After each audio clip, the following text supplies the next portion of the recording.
Nuestras conexiones las vamos a utilizar para hablar de un proceso interesante, complejo y también muy tenso que ha comenzado en los últimos meses. Nos referimos al diálogo que se ha vuelto a producir para tratar de que vuelva la democracia a Venezuela entre el gobierno de Nicolás Maduro y la oposición que lidera, entre otros, Juan Guaidó.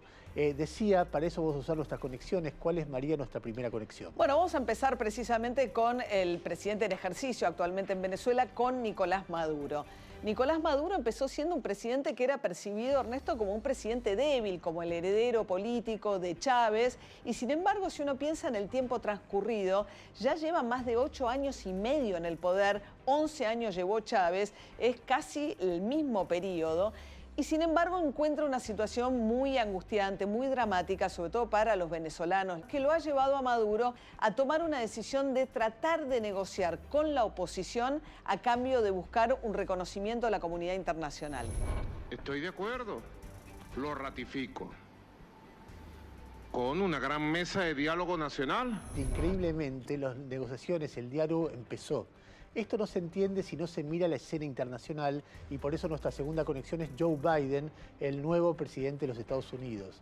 Donald Trump, su antecesor, había tenido una posición intransigente. La idea de Donald Trump era sacarlo a Maduro del poder. Cuando asumió Joe Biden, impulsó el diálogo, dijo que la salida tenía que ser negociada. Are willing to review sanctions policies based on meaningful progress and comprehensive negotiation, but that's what we need to see. Y esto no solamente fue por parte de los Estados Unidos, otras potencias del planeta, por ejemplo, Rusia, la Federación Rusa, también impulsó el diálogo, como se refleja en este comunicado que difundieron en Twitter. Ahí está el saludo que hace la Cancillería rusa al comienzo de la negociación entre el gobierno venezolano y la oposición. Claro, uno de los principales aliados del gobierno de Maduro, ¿no? Rusia, es muy importante que Rusia también esté detrás de estas negociaciones que requieren necesariamente la participación de la oposición en Venezuela. Uno de los principales dirigentes de la oposición es precisamente Juan Guaidó, nuestra próxima conexión, una figura surgida de elecciones legislativas en el año 2015, a las que Maduro no reconoció porque armó un parlamento paralelo. Después hubo elecciones presidenciales que una parte importante de la comunidad internacional, Estados Unidos y la Unión Europea, no reconocieron y reconocieron, por lo tanto, a Guaidó como el presidente interino. A falta de un presidente legítimamente elegido, según el criterio de estos países, se le daba legitimidad a Guaidó. Pero así todo, también percibiendo sus propias debilidades, porque al cabo de todos estos años no han logrado torcer el brazo de Maduro, el propio Guaidó también aceptó negociar con Maduro. Esto lo estamos haciendo entendiendo que nos enfrentamos a un régimen que está señalado incluso en la Corte Penal Internacional. Escépticos, pero también con expectativas de lograr una solución al conflicto en Venezuela. Nuestra cuarta conexión es un actor inesperado en este proceso, es el Reino de Noruega.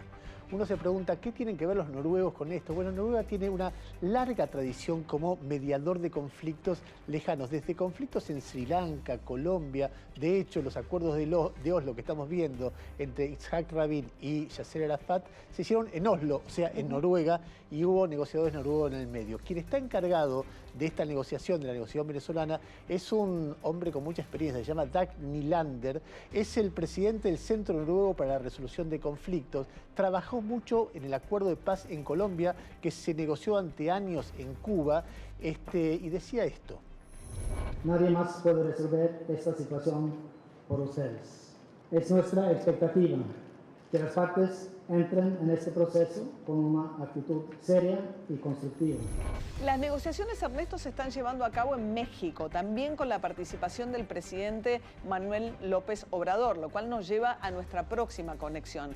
Ya hubo 2 rondas de negociaciones con representantes del gobierno de Maduro y representantes de la oposición y llegaron por lo menos a un memorándum de entendimiento acerca de 7 puntos, que son los 7 puntos que tienen que negociar las partes.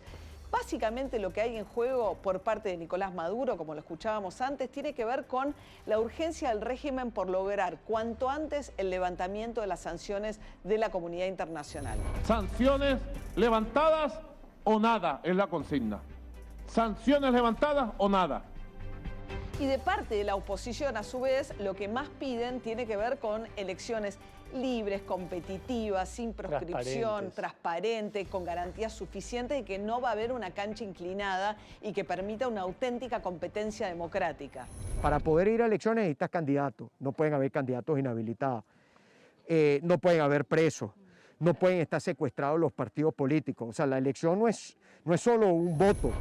Hay un tema entre tantos temas delicados. El más delicado siempre es la confianza, cómo reconstruir un país entre dos facciones, pero uno especialmente sensible es que cuando se sale de un régimen que tiene rasgos autoritarios y represivos, y hay muertos, y hay torturados, y hay exiliados, y hay familiares de muertos, torturados, ¿qué se hace? ¿Se lo juzga? ¿No se lo juzga? El poder establecido no quiere ningún tipo de revisión. La oposición necesita darle respuesta a las víctimas y es uno de los elementos más delicados en cualquiera de estos procesos. Por supuesto, y los que están cediendo desde el poder quieren garantías de que ellos mismos no van a ser juzgados, procesados. Es el tema, me parece, más difícil, o uno de los temas más difíciles de esta negociación. En cualquier caso, si están hablando es porque de las dos partes hay esperanzas y hay intereses de que tenga solución.